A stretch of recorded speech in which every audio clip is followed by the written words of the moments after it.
fast as you can.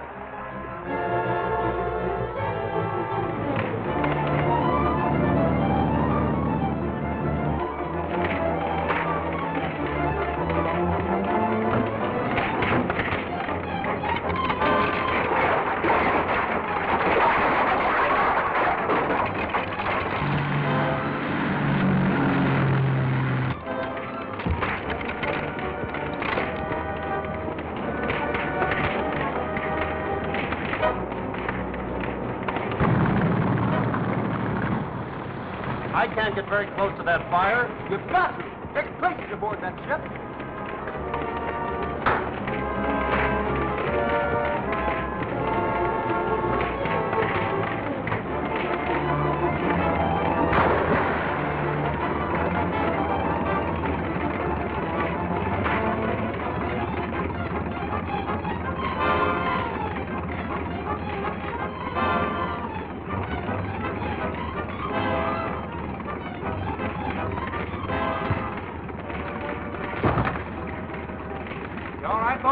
Yes, but it's mighty hot up there. Head to the big pier. That's the nearest way home.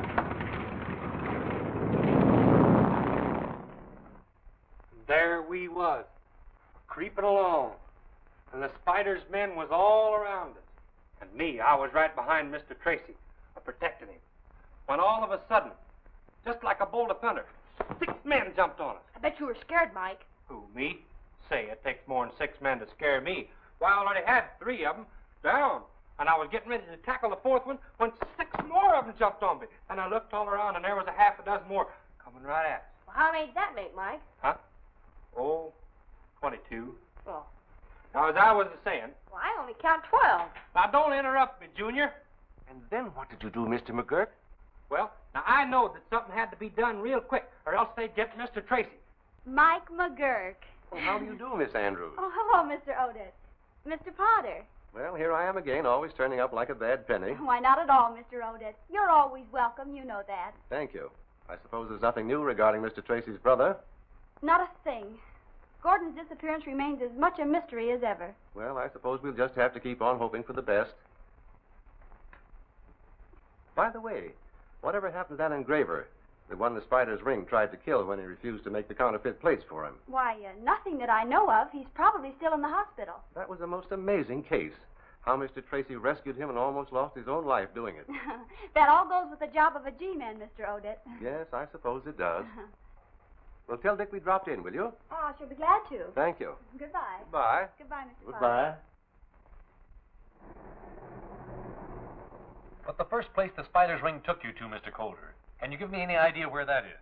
Well, when my mind became clearer, I discovered I could see under the blindfold. The walls were paneled to the floor. Must have been a rather large house to have paneled walls. Did you see anything else? Any of the people? I was afraid to try, but I did see a large black cat in the room, and I heard a man walking. It sounded like he was lame. Could you see his feet? Hello, Doctor. Glad to see you, Mr. Tracy. Well, we're losing our patient today. How's that? Mr. Coulter's family are anxious to have him at home. They called me again just now, and I agreed to let him go this afternoon on one condition. That the bandages are not to be removed until I say so. That suits me. They're sending a car for you at 3 o'clock. I'll leave word at the desk to have you ready. Doctor, could I see you alone in your office for a few minutes? Why, yes, of course. I'll be in my office. I'll see you there in about 10 minutes.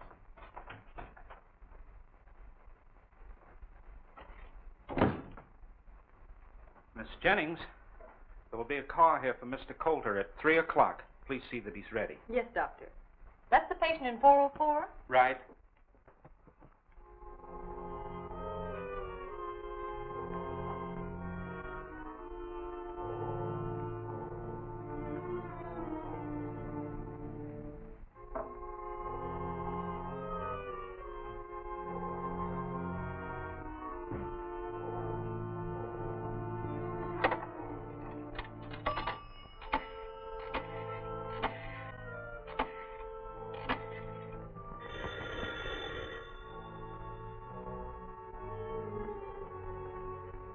Hello? They're going to take Coulter out of here at 3 o'clock. Stand by and keep watch. Report immediately if there is any change in the time.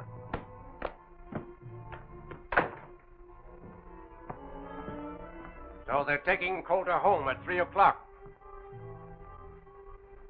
They're calling for him at 3 o'clock, but they'll never take him home. Coulter carries the mark of the spider, and no man has ever borne that mark and lived. That is very true, but... There must be no exception. Gordon is right, Moloch. It will serve as a warning to Dick Tracy that the spider never sleeps. Very true, only it is too bad that we must abandon our plan to have him make the counterfeit plates. Coulter is such an expert engraver. But he has already refused. And that is also very true, my dear Gordon. But I recall a surgical case wherein a man's nature and his mind were completely changed by a simple little operation. I seem to have a vague recollection of hearing or reading such a case. The operation was on the brain. There is nothing strange about that. Such cases have always received considerable publicity. You undoubtedly read of it in the newspaper. Then you believe such an operation would bend Coulter to our will? I know it would. Then it shall be done. There is just time to countermand my previous plan and make new arrangements. But at 3 o'clock, Coulter will be here.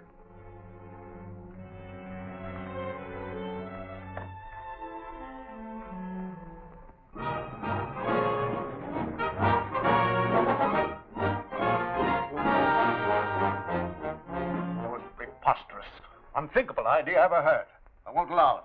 As a matter of fact, I positively forbid it. But you can't forbid it, Clive. It's our one sure chance to trap the spider. Good Lord, Dick, if anything should happen. Nothing can happen. I'll prove it to you. Mike, get that road map off the wall.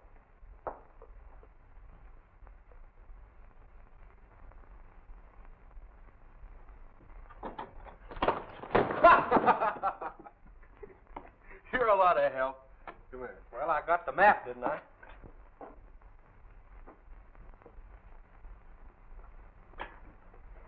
Now, let's see. Here's the hospital. We throw a ring of our department cars with their two-way radio completely encircling the hospital.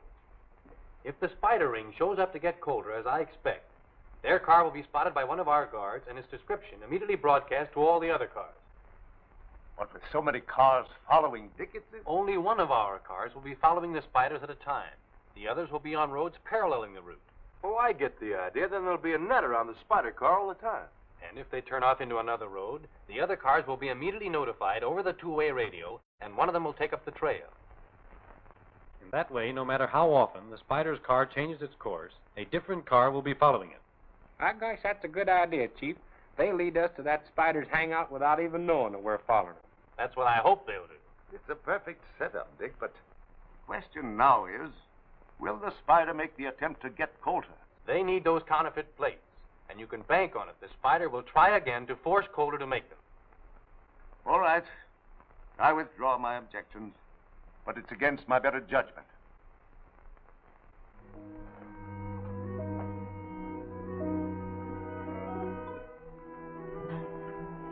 This is that third-degree burn case, Miss Jennings. Yes, Doctor. 402 is all prepared.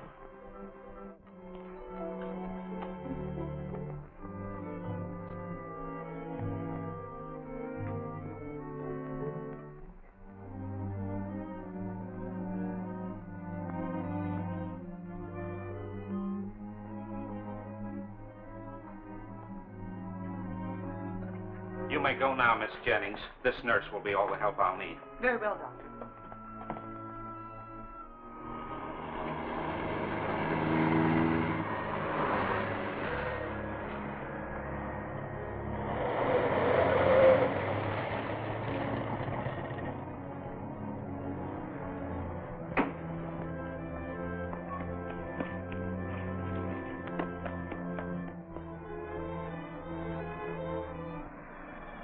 You're not by any chance worrying about me, are you? Why, of course not, but I am a bit anxious. Oh. The ambulance is here for Mr. Coulter. Mr. Coulter's all ready to leave. He's in room 404. Thank you.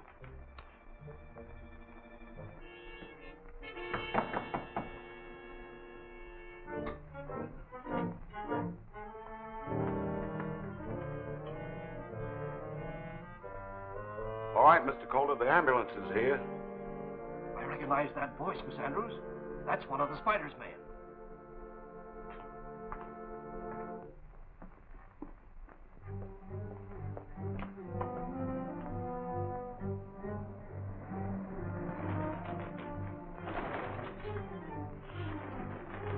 There's the signal. Stand by, everyone. Jackson calling. He'll be leaving any minute now.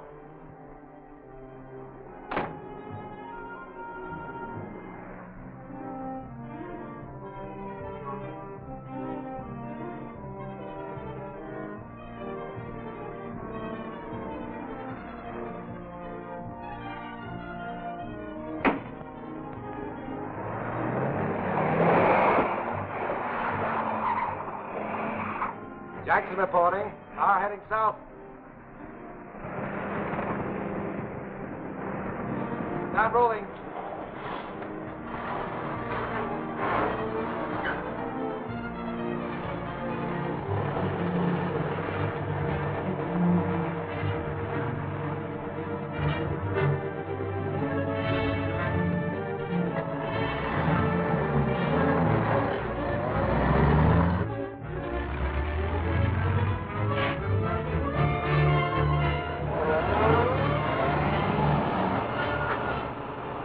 Why we got to stick behind all the rest of them. I'm getting tired of being last all the time.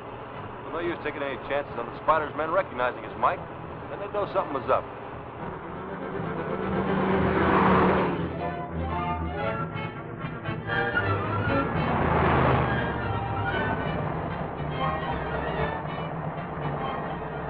Here's the description of the car. A white ambulance. No distinguishing marks. Speed 30. Passing Kane Boulevard. Jackson. Kane Boulevard. See where that is. Here it is. You gonna mark where the G-Man cars are, Mr. Anderson? Sure thing, Junior. There's 3 of them spread out over there, 3 over here. Gosh, the Spider's car's right between them.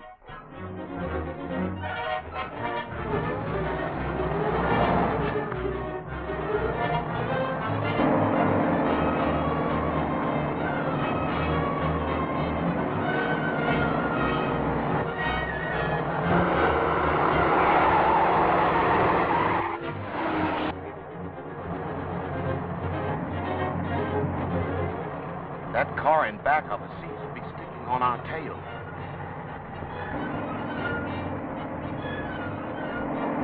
I'll turn off the Chester. Watch if it follows. Right.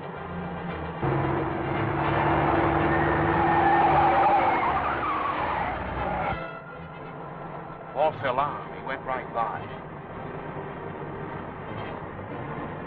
Car just turned into Chester Boulevard. Going east. That is all. Take over. Jackson. All right, Jackson. Anderson calling Fox. Anderson calling Fox.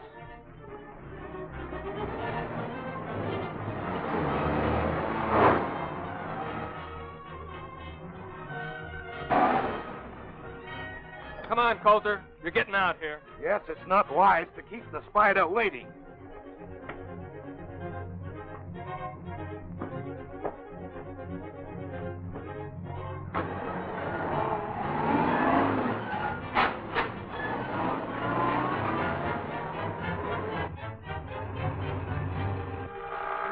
Gee, you think something's wrong with the radio, Mr. Anderson? We should have heard from Mr. Morris before this. Morris reporting. No sign of car. Going through Casper to investigate. All right, Morris. Other cars stand by for Morris report. Something's up, and I'm going to find out what it is.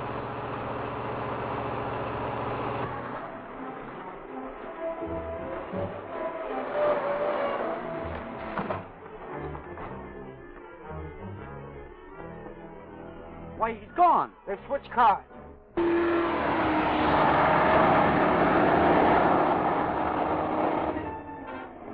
It's Steve Lockwood.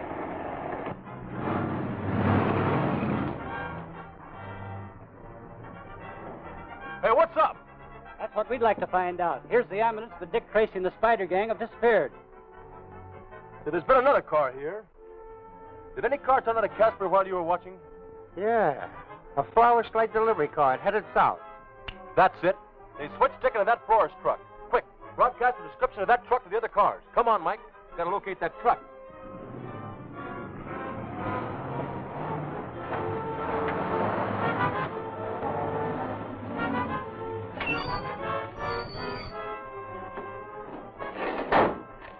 I'll be back as soon as I ditch the truck. Step on it. Come on, Calder. Come on, no funny work here.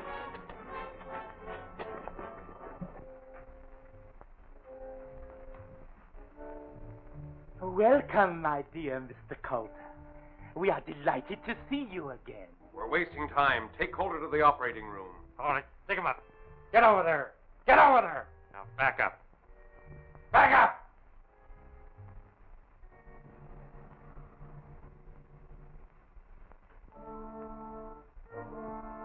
I wouldn't use that telephone. Drop that gun.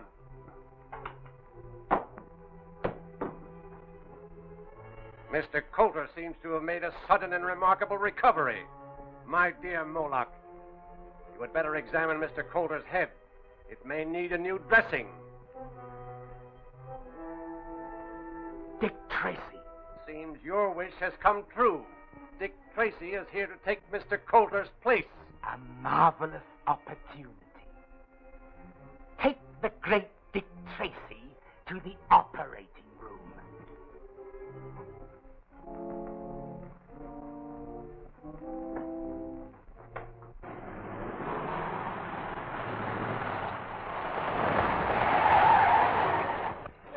Why, you dad blame us? Hey, did you see a Forrest truck go by here? Yeah, I seen it. Went by here going lickety, lickety. He was really going. Was the truck going straight? No, he turned off up there on the curve by the old powerhouse, 90 miles an hour. It's a wonder he didn't up. He might have turned over.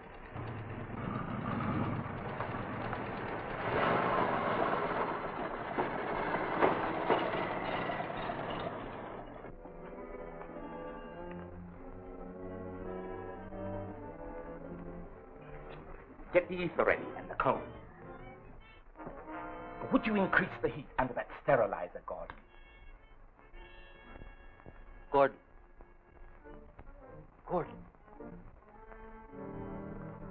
Is that my brother, Gordon Tracy? So, the great Dick Tracy did not recognize his own brother. What have you done to change him so? It was really a simple little operation on the brain. Oh.